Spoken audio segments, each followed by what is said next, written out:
Thanks for watching ERi-TV, dear viewers. Welcome to this week's special edition of Open Mic. As you can see, I'm at the Asmara Palace Hotel, where the National Dairy Value Chain Conference has kicked off today, 21 February 2024, and it is being held under the central banner of a platform for ensuring sufficient, affordable and safe milk and its products. As usual, we will be bringing you excerpts of the interviews that we will be conducting right here at the conference, so please do stay tuned. It's indeed my pleasure to warmly welcome you all, and especially those coming from outside the country, to participate in this maiden conference on dairy value chain. This gathering marks a significant milestone in our collective efforts to enhance and optimize the dairy industry. The dairy sector plays a crucial role in our economy, providing livelihoods to millions of farmers and contributing to the overall growth and development of our nations. However, it's imperative that we recognize the challenges and opportunities that lie ahead of this ever-evolving landscape. Distinguished participants, today we have come together to discuss and explore ways to strengthen the dairy value chain. We must acknowledge that robust value chain is the backbone of a thriving dairy industry. It encompasses every step from production to processing to distribution and consumption. Each link in this chain is vital, and any weakness can have a ripple effect on the entire system. This conference serves as a platform for stakeholders from various countries and various sectors to share their knowledge, experience, and good practices. It's an opportunity to learn from each other, collaborate, and devise innovative solutions to the challenges we face. One of the key areas of focus should be the adoption of advanced technologies and practices. The dairy industry has witnessed remarkable advancement in recent years, from automated milking systems to precision nutrition and genetic selection. Embracing these technologies can significantly improve productivity, efficiency, and sustainability throughout the value chain. Furthermore, we must address the issue of market access and diversification. The demand for dairy products is growing both domestically and internationally. To capitalize on this opportunity, we need to explore new markets, develop value-added products, and establish strong supply chains that ensure quality and safety. Distinguished participants, another critical aspect is the welfare of our farmers. They are the backbone of the dairy industry, and their well-being is paramount. We must empower them with knowledge, training, and access to financial resources. By investing in their skills and capabilities, we can create a more resilient and prosperous dairy sector. Collaboration and partnerships are also key to success. This conference provides a unique platform for stakeholders from government, industry, academia, and civil society to come together, exchange ideas, and forge alliances. By working hand in hand, we can overcome challenges, leverage opportunities, and drive sustainable growth in the dairy value chain. Distinguished participants, when it comes to the Eritrean context, we are a long way from satisfying our society's demand for milk and milk products. That's precisely the reason why we have organized this conference, in order to learn from experience of others who have fared better. This, we hope, will enable us to move faster and better to reach our goal of self-sufficiency and beyond. In conclusion, I would like to express my gratitude to all the organizers, paper presenters, participants, and sponsors who have made this conference possible.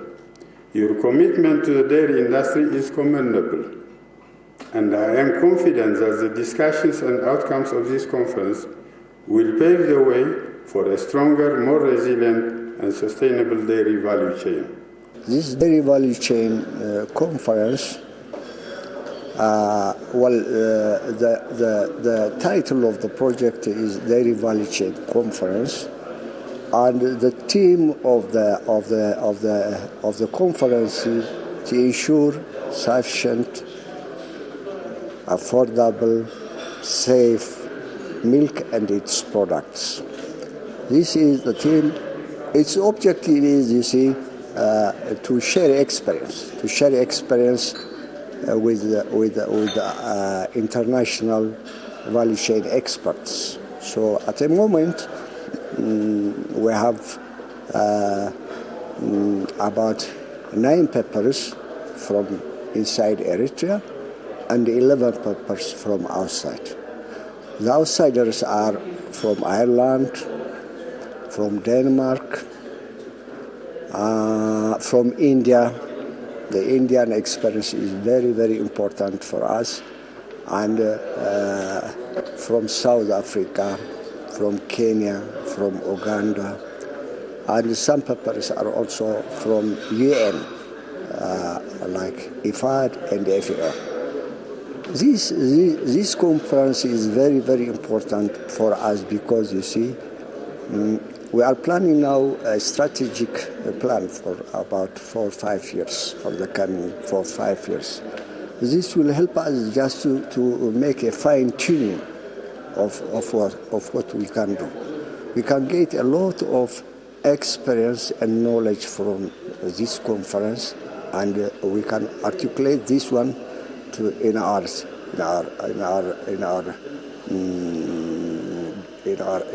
5 years plan. So this will help us. The other is, you see, after this conference, we'll discuss with these experts how to take training, how to exposure for our experts. And you introduce yourself to go to other conferences also. This is the general overview.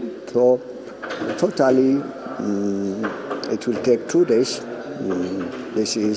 And finally, we'll have a field day. This field day is very important because we had our own experience. Having this experience, we had a pilot project at the National Agricultural Research Institute. That pilot project is from our experience. So we do research at the station, and these research results also goes to the farmers. We have about 60 farmers. We used to give them 1 cow, and we follow them. And at the moment, some of them, they reached about 9 cows. And the results very promising. This is, we follow them every 2-3 months. We go how they are performing, about their health, about their milk, about their artificial insemination, about their recording.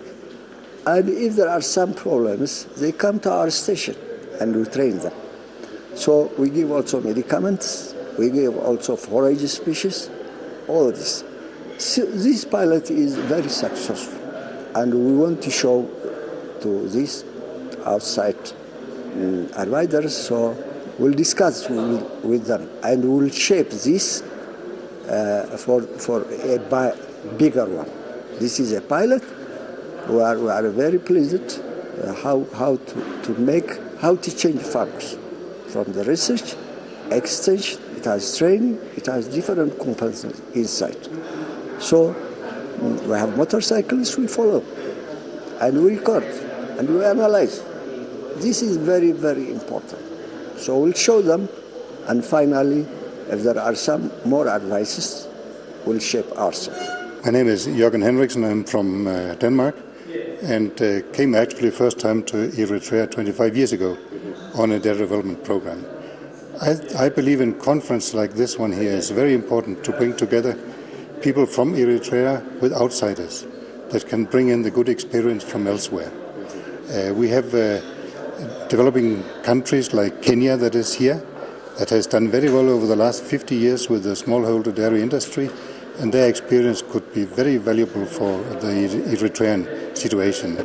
The same for many of the good institutions from abroad that has come here, and that creates contact for future for future meetings with those people from outside and the people from here. I think it's very important a conference like this also for national institutions to meet on a different level and to discuss what to do and what is the different roles they have in the dairy development. The conference is about the whole value chain in the dairy industry. So we'll expect from this dairy conference many experience from different countries, and we'll share our experience also from local, from us. So I'm here to share our experience as in my presentation as a private company. What's our experience and what's the perspective, what's our future plan, what was the problems, what are the bottlenecks not to develop. So we discuss with stakeholders and we'll see what will come from the conference. I'm Dr. Narendra Raju, working as a senior scientist at National Dairy Research Institute in Karnal, the Haryana state of India. I have come here to share the growth success story of the Indian dairy processing sector, and the main thing was to share what exactly are the similarities, commonalities between Indian dairy sector and where we started at the time of India's independence and what Eritrea is aiming to achieve at. So in a brief nutshell, as everyone knows, that India is the top producer of milk in the world, and we have a large number of dairy animals, but the productivity of these animals were a challenging task in the past. Now we have started overcoming them, and we have now the productivity of the animals getting increased day by day. And the processing sector also has achieved tremendous growth. The government of India has started contributing towards the increasing the infrastructure of the cooperative dairies. The private dairies have been started with the liberalization in 1991, and you see that even some of the state governments are having their own dairy plants. Now, in this context, the policy support from the government, the farmers' enthusiasm to be part of the cooperative unions and the cooperative structure, the capacity building of the farmers through various training programs, and the offering of different educational programs, maybe at the diploma level, the graduation level or master's level, have all contributed to the growth of India's dairy success. So in the end of my presentation, I gave these recommenders that the dairy sector of Eritrea could also be a model for socio-economic improvement, the rural women empowerment as well. It can serve the purpose of nutritional needs of the population. And since it is at the infancy stage, Eritrea also has the problems of feed and fodder. But we have overcome all those challenges. So there were several things that we could share, and India can support. Eritrea can learn from India. So I was here to share these experiences. As the title was of my paper, to involve the farmer community much more in the decisions taken. Not to go out and give them the information you think at the ministerial office is needed, but to go and ask them what kind of information do you need, and then to provide that. So involve the farmer community much more in what is going on. And for that you need also farmer associations that can speak, because you can't invite all farmers. You have to get representatives from the farmers. So to facilitate strong farmer associations is a main thing for me. My name is Paul Maher. I work for an organisation called Teagasc in Ireland. We're a government-funded organisation that supplies services to the agriculture and food sector. We assist on the areas of research, extension or advisory work, and also education. So we have a strong interest in food system development, not only in our own country but as what's happening around the world, because we're all united under the common challenge of trying to develop food systems that are sustainable and climate friendly. So I've been delighted to be invited to present at the conference here today, and I was delighted to hear all of the other speakers from the other countries as well as the local speakers from Eritrea. I was very impressed with the level of knowledge and insights that each of the speakers have on the the performance of their sector and on the challenges faced ahead by each of the sectors or in each of the countries. So I think there's a lot of commonality around the challenges, capacity building, funding, climate smart production systems, because we all acknowledge that the world will require more food and that we have to have a climate smart and friendly way of producing it. Now, the aim of the conference is quite satisfactory. It meets the expectations of participants. Me in particular, I'm quite impressed because of the exchange experience I've had with them, more or less on the interaction between dairy breeds, forage production, and the challenges that we encounter in Africa at large. And there are lessons to learn a lot that are positive for the development of the Eritrean dairy industry and the region at large.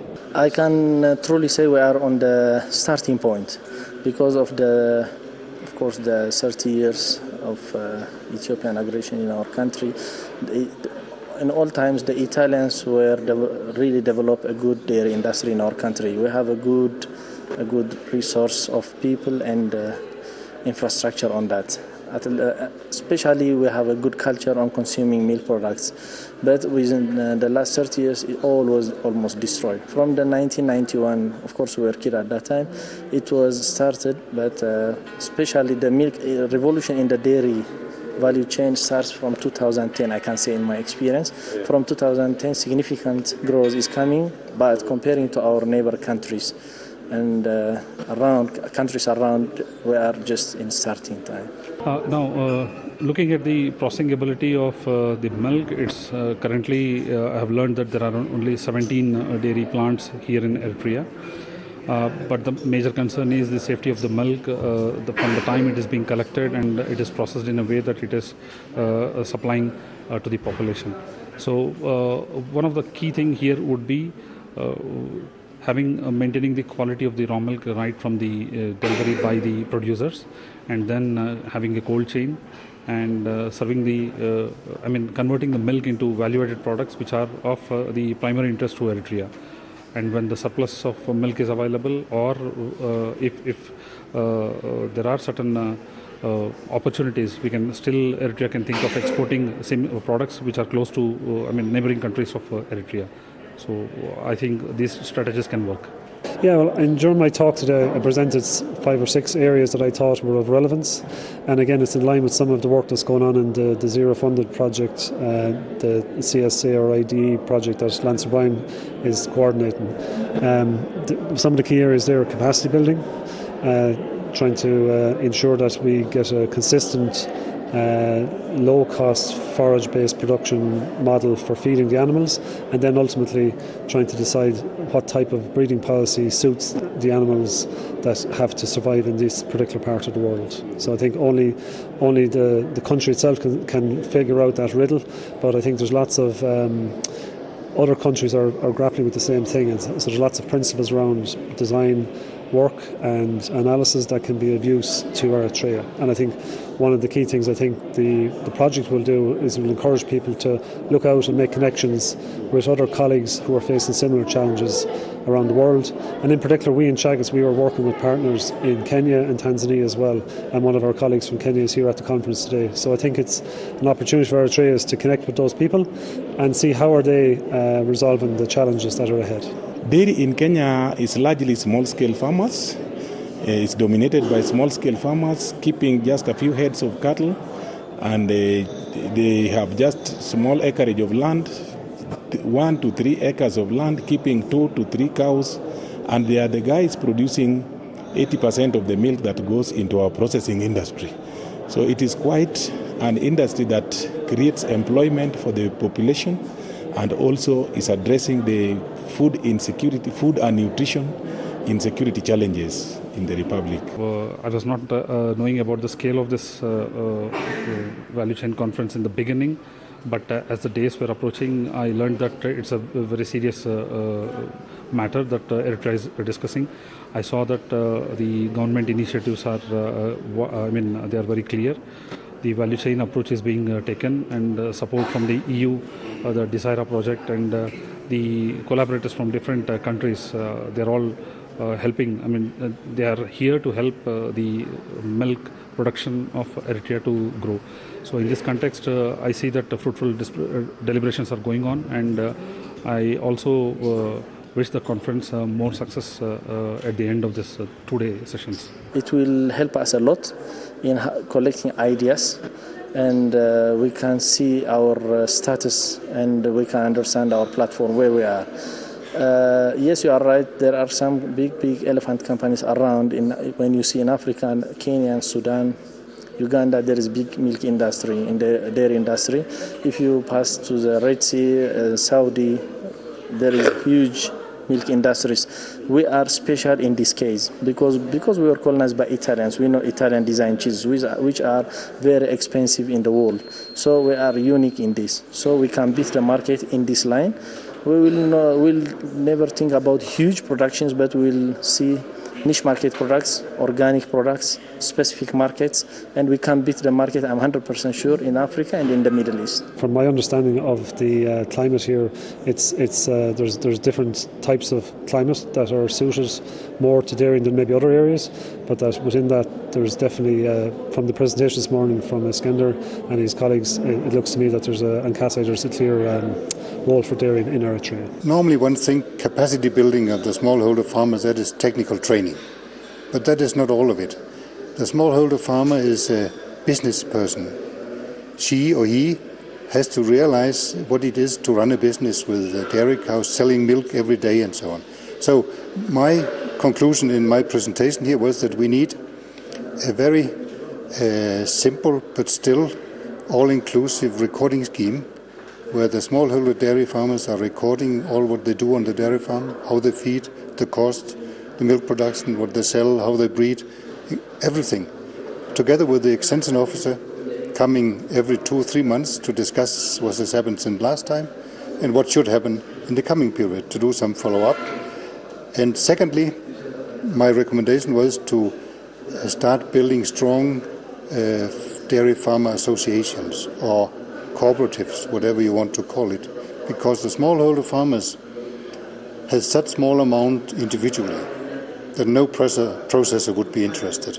So the milk has to be pulled together, to be bulked in cooling centers, and that's where we need the dairy associations or cooperatives, as it's called many places, to come in. Without milk bulking milk cooling centers, the smallholder dairy farmer does not have access to the profitable dairy value chain. India and Eritrea, they share similar kind of problems right from the independence. So I see that the focus of the government of Eritrea, the Minister of Agriculture, who has been witnessing these sessions right from the first session, it itself gives signifies the importance that the government of Eritrea is giving towards the development of dairy in this country. So I see a bright future for dairy in the coming years for Eritrea. Yes, the lessons that we can learn between Kenya and Eritrea are those that concern breed developments and forage production. Because key challenge in Kenya, and I think similar with Eritrea, is feed scarcity, feed quality, and the lessons that we can share between the two countries is how to improve on feed production, feed quality, and conservation is key to address the climate change effects, the dry climatic conditions that we have in Eritrea. In Kenya, we have pockets that are also experiencing dry climatic conditions. So the issues of forage conservation is a key lesson that Eritrean dairy farmers should embark on seriously. Some of the participants are researchers. Some of the participants are representatives of some research companies. Some are, of course, producers. Some are experts on the dairy industry in the whole value chain. So there are big expertise in the world in this conference. It's my first time visiting Eritrea, and as an Irish person, I feel very welcome and very comfortable in this part of the world. I think there are some similarities in the people, And I think the opportunity is there to connect more with expertise in Ireland and elsewhere. And I know we would welcome the opportunity to connect more in the future with colleagues from Eritrea on the dairy sector and possibly other sectors as well, as we have done on potato in the past. Yes, the key message to the participants and Eritrean organizers and the ministry officials is that they should embrace such conferences. It should be a routine.